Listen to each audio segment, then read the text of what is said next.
গৌৰৱ গগৈয়ে মুখ্যমন্ত্ৰীক ৰাজহুৱাকৈ সকিয়নি দিলে। এতিয়া কি সকিয়নি দিলে আপোনালোকে এই ভিডিঅ'টো চাওকচোন। আপোনালোকে এই ভিডিঅ'টো চালে গম পাব যে গৌৰৱ গগৈয়ে মুখ্যমন্ত্ৰীক ৰাজহুৱাকৈ কি সকিয়নি দিলে। মুখ্যমন্ত্ৰীৰ সন্তান ক'ত কিয় কেনেকৈ বিখ্যাত নে কুখ্যাত? সন্তান প্ৰসংগেৰে মুখ্যমন্ত্ৰী ডক্টৰ হিমন্ত বিশ্ব শৰ্মাক ৰাজহুৱা সকিয়নি গৌৰৱ গগৈৰ। মোক বাধ্য নকৰিব। মই মুখ্যমন্ত্ৰীক সকিয়াই দিবলৈ বিচাৰিছোঁ। আপোনাৰো ল'ৰা ছোৱালীৰ কথা আমি জানো আৰু সেইখিনি কথা মই ক'বলৈ বিচৰা নাই। সমগ্ৰ গুৱাহাটীৰ মানুহৰ মাজত আপোনালোকৰ ল'ৰা ছোৱালীৰ কি কেনেকৈ কি হৈছে কি হোৱা নাই সকলোৱে জানে। মোক বাধ্য নকৰাব। ইমান তললৈ গ'ল যে মোৰ 5 বছৰীয়া 9 বছৰীয়া ল'ৰা ছোৱালী যি ডিটেইলছ আমি মুকলি কৰিব নোৱাৰোঁ, ৰাজহুৱা কৰিব নোৱাৰোঁ, সেইখিনি তেওঁলোকে যোৱাকালি সংবাদ মাধ্যমত মুকলি কৰিলে।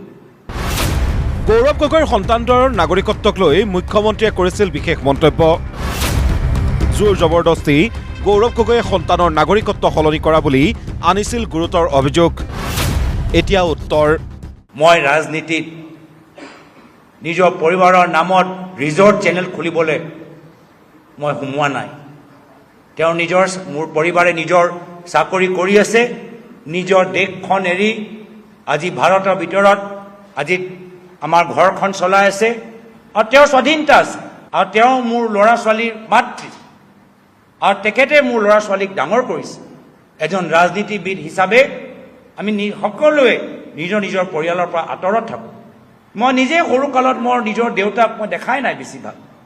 মোৰ দেউতা অসমৰ ৰাইজৰ মাজত আছে, কেতিয়াবা প্ৰদেশ কংগ্ৰেছ সভাপতি হিচাপে, কেতিয়াবা এগৰাকী সাংসদ হিচাপে মোক ডাঙৰ কৰিলে মোৰ মায়ে।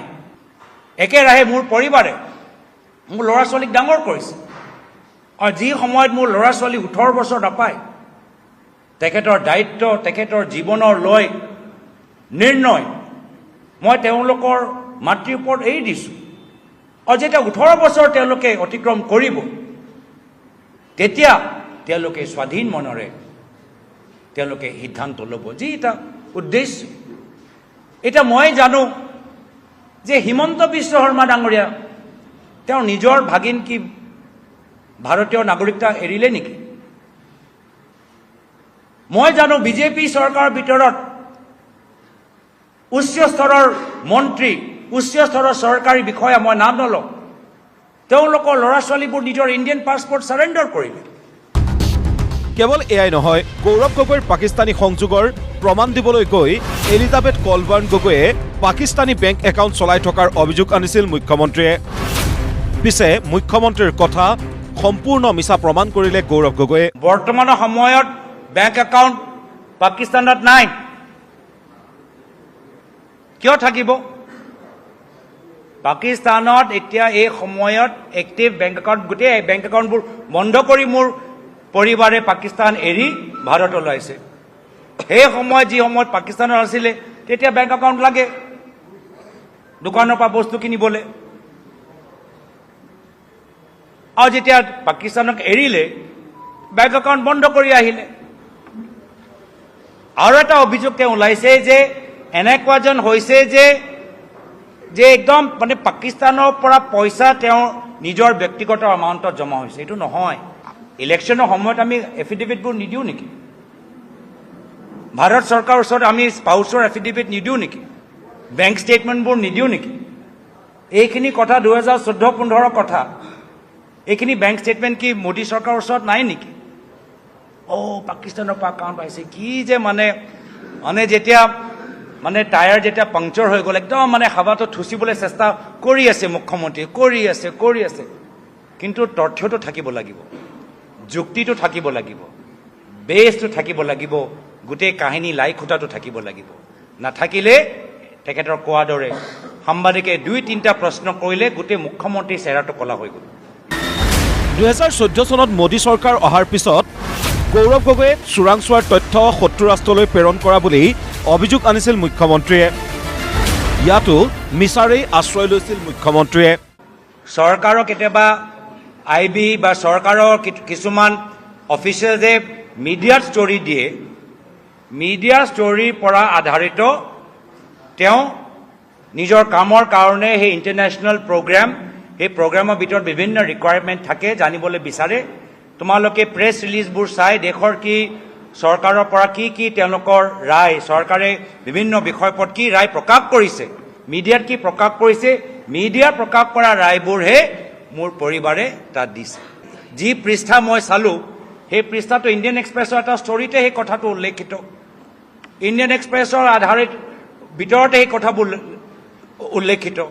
তো যি প্ৰেছৰ ভিতৰত প্ৰকাশিত কথাবোৰ আছে, বাতৰিবোৰ আছে, য'ত চৰকাৰে নিজৰ ৰায় স্পষ্টীকৰণ দিয়ে, নিজৰ স্থিতি স্পষ্টীকৰণ দিয়ে, কেতিয়াবা চৰকাৰে অফিচিয়েলি অনঅফিচিয়েলি কোড দিয়ে, সেইখিনি ভিত্তিতে এইখিনি তেওঁলোকে বিভিন্ন কামৰ ৰিকুৱাৰমেণ্টৰ বাবে নিজৰ এনালিচিছবোৰ দিয়েগৈ। কিন্তু কিয় গৌৰৱ গগৈৰ পৰিয়ালৰ বিৰুদ্ধে ভুৱা আৰু ভুৱা অভিযোগ আনিছিল মুখ্যমন্ত্ৰীয়ে? গৌৰৱ গগৈৰ স্পষ্ট কথা, প্ৰয়াত তৰুণ গগৈৰ পৰিয়ালক বদনাম কৰিবৰ বাবেই এনে অপচেষ্টা মুখ্যমন্ত্ৰীৰ। এই গোটেইখিনি যে তদন্ত যে ক'ৰবাত নে ক'ৰবাত মোৰ আৰু আমাৰ ওপৰত যে কেন্দ্ৰিক হৈছে, তাৰ মানে এইটো ৰাষ্ট্ৰীয় সুৰক্ষালৈ নহয়। আমাক কেনেদৰে সময় পৰিৱৰ্তন, চৰকাৰৰ কেলেংকাৰীৰ পৰা আমাক কেনেকৈ ডিষ্ট্ৰেক্ট কৰিব পাৰে সেয়া লৈ, আৰু ৰাইজৰ মাজত আমাক লৈ, তৰুণ গগৈৰ পৰিয়াল লৈ, তৰুণ গগৈ বোৱাৰী লৈ, তৰুণ গগৈ দেৱৰ নাতি নাতিনী লৈ কেনেদৰে ৰাইজৰ মাজত বিভ্ৰান্তি সৃষ্টি কৰিব পাৰে, সেয়া হ'ল এটা ষড়যন্ত্ৰ। মই ভাবোঁ যি বিশ্বাসঘাতক কাম আমাৰ প্ৰায়ত তৰুণ গগৈদেৱৰ লগত হিমন্ত বিশ্ব শৰ্মা ডাঙৰীয়া কৰিলে, সেই যাত্ৰাটো আজিও অব্যাহত আছে। দুজনৰ দুখন সংবাদমেল ৰাইজে দেখিলে, কাৰ কথা গ্ৰহণযোগ্য সেয়াও বুজিছে অসমৰ জনতাই। অভিযোগ অনা ভাল, পিছে থাকিব লগা নিম্নতম সত্য তথ্যৰ ভিত্তিতহে। দেশদ্ৰোহী গৌৰৱ গগৈৰ বিৰুদ্ধে SITয়ে দিয়া প্ৰতিবেদন ছমাহে ৰাজহুৱা নকৰি মুখ্যমন্ত্ৰীয়ে আচলতে মূৰ্খ সজালে কাক? অসমৰ জনতাক নে দেশৰ নিৰাপত্তা ব্যৱস্থাক? প্ৰধানমন্ত্ৰী নে কেন্দ্ৰীয় গৃহমন্ত্ৰীক? বিজেপিৰ নেতাকৰ্মীক নে হিমন্ত বিশ্ব শৰ্মাক নিজকে? বিচাৰ ৰাইজে কৰক। ব্যুৰ' ৰিপৰ্ট, প্ৰতিদিন টাইম।